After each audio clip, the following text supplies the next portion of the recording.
If anyone comes to me without hating his father, mother, wife, children, brothers, sisters, yes, and his own life too, he cannot be my disciple.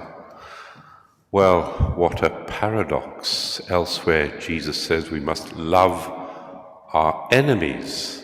And here he's saying we must hate our own families. It's one of the most challenging things Jesus says. And here is the great spiritual principle that is at the heart of Christian life, the whole gospel: detachment. The heart of the spiritual life is to love God first, and then love everything else in relation to that for the sake of God. And we are sinners, and Augustine says we always fall into the trap of loving creatures rather than their creator.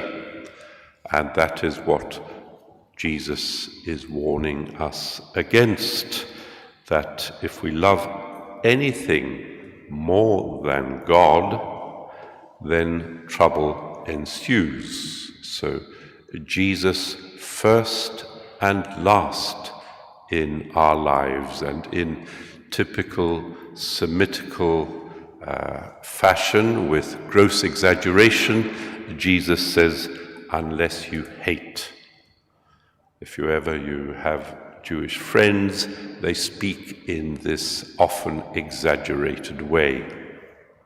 So it is a great struggle to be a disciple of Jesus and put nothing above him, but always everything lower and in relation to him.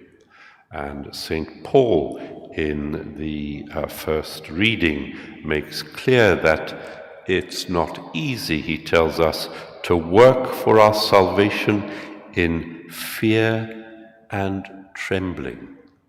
Now, what we can hear, as so often, is that is a call for me as an individual to strive and to struggle, etc., by my own power. And one of the difficulties is that in this translation, where we have you, we can think of it as you singular. But no, it is in the plural. He's speaking to all the Philippians. And so we're not in this alone as a single individual in our individualistic Anglo-Saxon culture. That's the way we think. No, we're part of a body, we're part of the church. And the very next sentence, it is God, for his own loving purpose, who puts both the will and the desire and action in us. So we're not alone. We don't struggle in this alone. We do it in community, in common, and with and through and in Christ.